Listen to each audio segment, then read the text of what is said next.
What is one nation one election.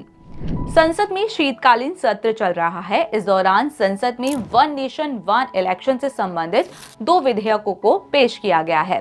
One nation one election एक बार फिर से चर्चाओं में आ गया है, लेकिन अभी भी कई लोग ये नहीं जानते कि वन नेशन वन इलेक्शन है क्या और क्यों इसको लाया जा रहा है। तो आज के इस वीडियो में हम इसी टॉपिक पर बात करेंगे, साथ ही ये भी जानेंगे कि वन नेशन वन इलेक्शन लागू होने के बाद भारत में इसके क्या फायदे होंगे और क्या क्या चुनौतियां सरकार के सामने आ खड़ी होंगी। तो आइए शुरुआत करते हैं आज के इस वीडियो की। सबसे पहले ये जानते हैं कि वन नेशन वन इलेक्शन का कॉन्सेप्ट क्या है।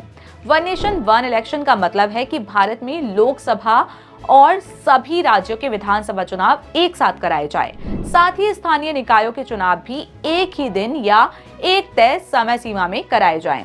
अब बात करते हैं कि वन नेशन वन इलेक्शन का प्रावधान पहली बार किया गया है या फिर इससे पहले भी ये व्यवस्था लागू की गई थी। भारत के लिए यह कोई नया कॉन्सेप्ट नहीं है।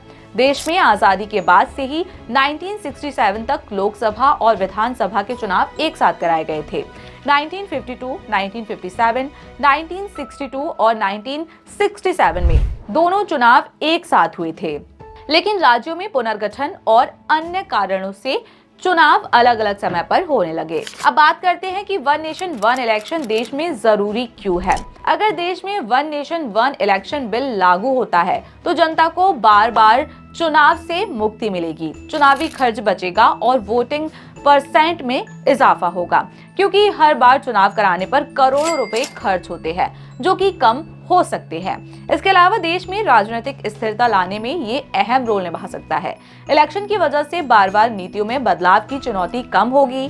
सरकारें बार बार चुनावी मोड में जाने की बजाय विकास कार्यों पर ध्यान केंद्रित कर सकती है। प्रशासन को भी इसका फायदा मिलेगा, गवर्नेंस पर जोर बढ़ेगा, पॉलिसी पैरालिसिस जैसी स्थिति से छुटकारा मिलेगा, अधिकारियों का समय और एनर्जी बचेगी। इसका बड़ा आर्थिक फायदा भी होगा, सरकारी खजाने पर बोझ कम होगा और आर्थिक विकास में तेजी आएगी। लेकिन वन नेशन वन इलेक्शन व्यवस्था लागू करने से सरकार के सामने क्या चुनौतियां आएंगी, अब इस पर हम बात करते हैं।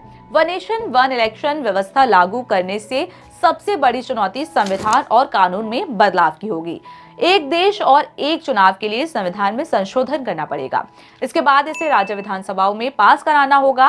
वैसे तो लोकसभा और राज्यसभा विधानसभाओं का कार्यकाल 5 साल का होता है, लेकिन इसे पहले ही भंग किया जा सकता है। सरकार के सामने सबसे बड़ी चुनौती होगी कि अगर लोकसभा या किसी राज्य की विधानसभा को भंग किया जाता है तो एक देश में एक चुनाव का क्रम कैसे बनाए रखे। अपने देश में ईवीएम और वीवीपैट से चुनाव होते हैं जिनकी संख्या सीमित है। एक साथ लोकसभा और विधानसभाओं के चुनाव होंगे तो अधिक मशीनों की जरूरत पड़ेगी। इनको पूरा करना भी एक चुनौती है। एक साथ चुनाव के लिए ज्यादा प्रशासनिक अफसरों और सुरक्षा बलों की भी जरूरत होती है, जिसको पूरा करना भी सरकार के लिए एक सवाल खड़ा करता है। तो दोस्तों, आज के इस वीडियो में इतना ही। फिर होगी आपसे मुलाकात एक नई वीडियो और एक नए टॉपिक के साथ।